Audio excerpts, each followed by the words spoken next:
Chapitre de la manière de bien gouverner sa langue. La langue de l'homme a grand besoin d'être retenue, parce qu'on se plaît naturellement à parler des choses qui flattent les sens. L'intempérance de la langue vient d'ordinaire d'un certain orgueil qui fait que nous nous croyons beaucoup plus intelligents que nous ne sommes, et qu'admirant nos propres pensées, nous les débitons avec complaisance. Nous dominons dans la conversation et prétendons que tout le monde nous écoute. Il est impossible de comprendre en peu de paroles tous les mots qui naissent de ce vice détestable. Ce qu'on peut en dire, en général, c'est qu'il est la cause de l'oisiveté, qu'il marque beaucoup d'ignorance et de folie, qu'il traîne après soi la médisance et le mensonge, qu'il ralentit la ferveur de la dévotion, qu'il fortifie les passions déréglées, et qu'il accoutume la langue à ne dire que des paroles vaines et oiseuses. Pour le corriger, voici ce que je vous conseille de faire. Ne parlez point trop, ni devant ceux qui ne vous écoutent pas volontiers, de crainte de les ennuyer, ni devant ceux qui prennent plaisir à vous écouter, de peur que dans le discours il ne vous échappe quelque chose de mal à propos. Prenez garde à ne parler pas trop haut, ni d'un ton autoritaire, car cela déplaît à ceux qui l'entendent et montre beaucoup de suffisance et de présomption. Ne parlez jamais de vous, ni de vos parents, de ce que vous avez fait, à moins que la nécessité ne vous y oblige, et lorsqu'il vous semble le devoir de faire, que ce soit en peu de mots, avec une extrême retenue. Que si vous trouvez un homme qui parle beaucoup de soi, ne le méprisez pas pour cela, mais gardez-vous bien de l'imiter, quand même il ne dirait rien qui ne dût servir à faire reconnaître ses fautes et à lui en donner de la confusion. Ne parlez que le moins que vous pourrez du prochain et des choses qui le regardent, si ce n'est que l'occasion se présente d'en dire du bien.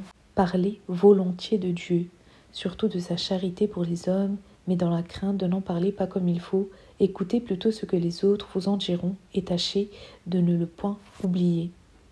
Pour ce qui est des discours, s'ils vont jusqu'à vos oreilles, ne permettez pas qu'ils entrent dans votre cœur, qui doit être tout entier à Dieu. Mais au cas où vous soyez obligé d'écouter celui qui parle afin de pouvoir lui répondre, jetez toujours quelques œillades vers le ciel où votre Dieu règne, et d'où cette haute majesté ne dédaigne pas de regarder votre bassesse. Examinez bien tout ce que vous voulez dire avant que du cœur il passe à la langue. Apportez-y toute la circonception possible, parce qu'il s'y trouvera toujours beaucoup de choses à supprimer, et quand même vous aurez choisi ce que vous croirez devoir dire, retranchez-en une partie, car vous trouverez encore à la fin que vous en avez trop dit.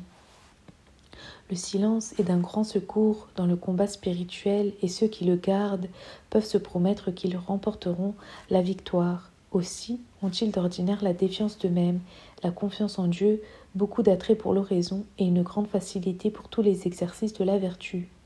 Afin de vous affectionner au silence, considérez les grands biens qui en proviennent et les maux infinis qui naissent de l'intempérance de la langue. Je dis plus, si vous voulez vous accoutumer à parler peu, taisez-vous, lors même que vous avez sujet de parler, pourvu que votre silence ne nuise ni à vous, ni au prochain. Fuyez surtout les conversations profanes, préférez la compagnie des anges, des saints, de Dieu, même à celle des hommes. Enfin, songez à la guerre que vous avez entreprise et à peine aurez-vous le temps de respirer, bien loin de pouvoir vous amuser à des entretiens inutiles. Chapitre. Celui qui a résolu de combattre et de vaincre ses ennemis doit éviter autant qu'il lui est possible ce qui peut troubler la paix de son cœur. Lorsque nous avons perdu la paix du cœur, nous devons mettre tout en œuvre pour la recouvrer. Mais quoi qu'il arrive en ce monde, rien n'est capable de nous la ravir, ni de la troubler malgré nous. Il faut, à la vérité, que nous conservions de la douleur de nos fautes, mais cette douleur doit être tranquille, modérée, comme je l'ai dit plusieurs fois. Il faut de même que nous ayons compassion des autres pécheurs et que du moins intérieurement nous gémissions de leur perte. Il faut aussi que notre compassion soit tendre, mais sans chagrin et sans trouble, comme étant l'effet d'une charité très pure. Pour ce qui regarde une infinité de maux auxquels nous sommes sujets en ce monde, tels sont les maladies, les plaies, la mort, la perte de nos amis et de nos proches, la peste, la guerre, les embrassements et plusieurs autres accidents fâcheux que les hommes appréhendent comme contraires à la nature, toujours ennemis des souffrances, nous pouvons, avec le secours de la grâce, non seulement les accepter de la main de Dieu, mais nous en faire sujets de joie en les regardant ou comme des punitions salutaires pour les pécheurs, ou comme des occasions du mérite pour les justes. Ces deux considérations sont que Dieu même prend plaisir à nous affliger, mais il est certain que tant que notre volonté sera soumise à la sienne, nous demeurerons avec un esprit tranquille au milieu des afflictions les plus rudes. Sachez au reste que toute inquiétude lui déplaît, parce que, de quelque nature qu'elle soit, elle n'est jamais sans quelque défaut et vient toujours d'un mauvais principe qui est l'amour-propre.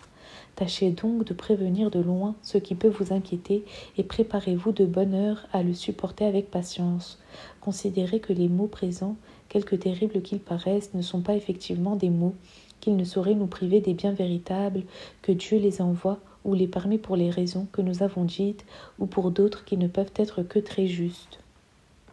En conservant de la sorte un esprit toujours égal parmi les divers accidents de cette vie, vous profiterez beaucoup. Sans cela, vos exercices réussiront mal et vous n'en tirerez aucun fruit. De plus, tant que vous aurez l'esprit inquiet, vous demeurerez exposé aux insultes de l'ennemi sans pouvoir connaître quelle est la voie sûre et le droit chemin de la vertu. Le démon fait tous ses efforts pour bannir la paix du cœur parce qu'il fait que Dieu demeure dans la paix et que c'est dans la paix qu'il opère de grandes choses. De là vient qu'il n'est point de ruse dont il ne se serve pour nous la ravir, et qu'afin de nous surprendre, il se contrefait, il nous inspire des desseins qui paraissent bons, mais qui sont méchants en effet, et qu'on reconnaît à plusieurs marques, surtout en ce qu'il trouble la paix intérieure. Pour remédier à un mal si dangereux, lorsque l'ennemi s'efforce d'exciter en nous quelques mouvements ou quelques désirs nouveaux, ne lui ouvrons pas d'abord notre cœur. Renonçons premièrement à toute affection qui peut naître de l'amour-propre. Offrons à Dieu ce nouveau désir. Prions-le instantanément de nous faire connaître s'il vient de lui ou du démon. N'oublions pas de consulter là-dessus notre directeur.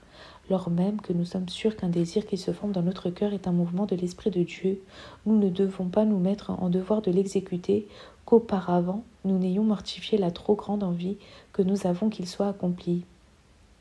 Car une bonne œuvre précédée par cette sorte de mortification est bien plus agréable à Dieu que si elle se faisait avec une ardeur et un empressement naturel, et souvent la bonne œuvre lui plaît beaucoup moins que la seule mortification.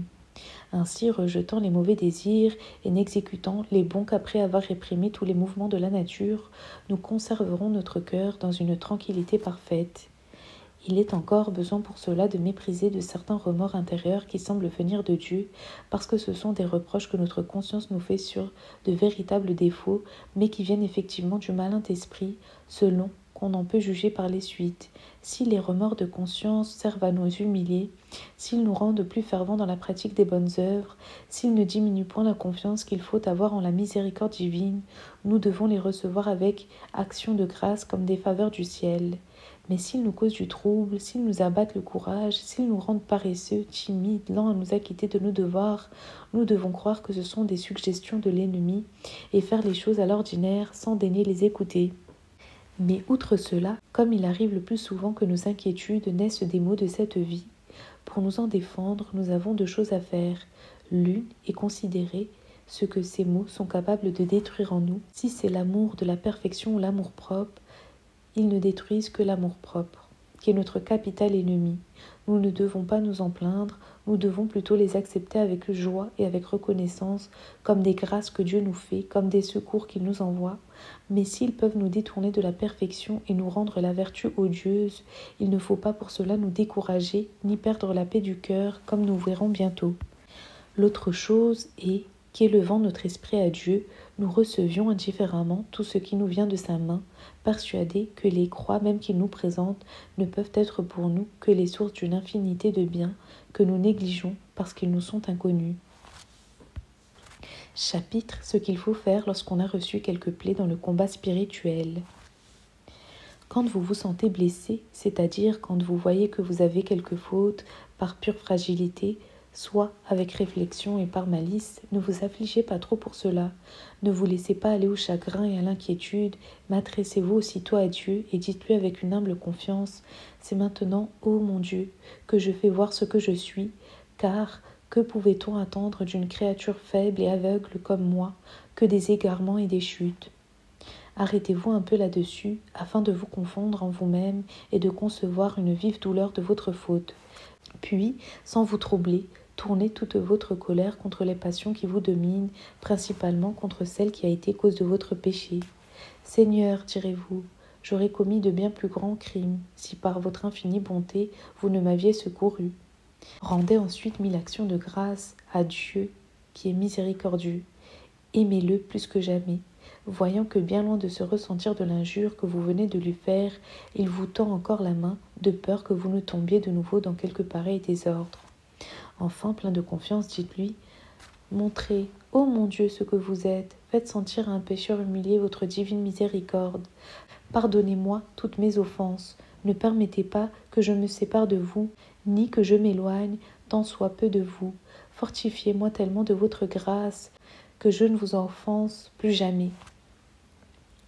Après cela, n'allez point examiner si Dieu vous a pardonné ou non, car c'est vouloir vous inquiéter en vain, c'est perdre le temps, et il y en a, en ce procédé, bien de l'orgueil et de l'illusion du démon, qui sous des prétextes spécieux cherchent à vous faire de la peine.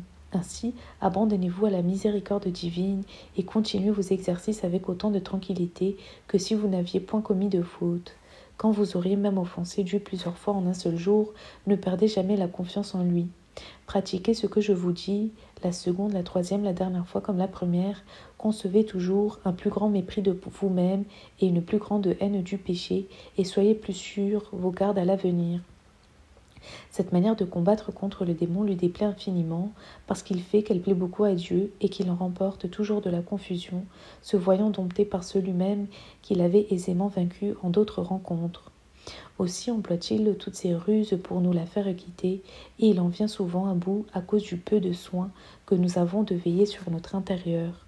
Au reste, plus vous y trouvez de difficultés, plus vous devez faire d'efforts pour vous surmonter vous-même. Et ne vous contentez pas de pratiquer une fois ce saint exercice, mais reprenez-le souvent, quand même vous ne vous sentirez coupable que d'un seul péché. Si donc une faute ou par malheur vous serez tombé, vous cause du trouble et vous abat le courage, la première chose que vous devez faire, c'est de tâcher à recouvrer la paix de votre âme et la confiance en Dieu. Il faut ensuite que vous éleviez votre cœur au ciel et que vous croyiez fermement que le chagrin qu'on a quelquefois d'avoir péché n'a pas pour l'objet l'offense de Dieu, mais le châtiment qu'on a mérité, qu'on appréhende plus que tout le reste. Le moyen de recouvrer cette paix si souhaitable et si nécessaire est de ne plus penser à votre péché, mais d'envisager l'infinie bonté de Dieu, qui est toujours prêt, qui désire même de pardonner les crimes les plus énormes aux plus grands pécheurs et qui n'oublie rien pour les ramener à leur devoir, pour les punir fortement à lui, pour les sanctifier en cette vie et pour les rendre éternellement bienheureux en l'autre. Quand ces considérations ou d'autres semblables auront calmé votre esprit, revenez alors à celle de votre péché et observez toutes les choses que nous avons dites.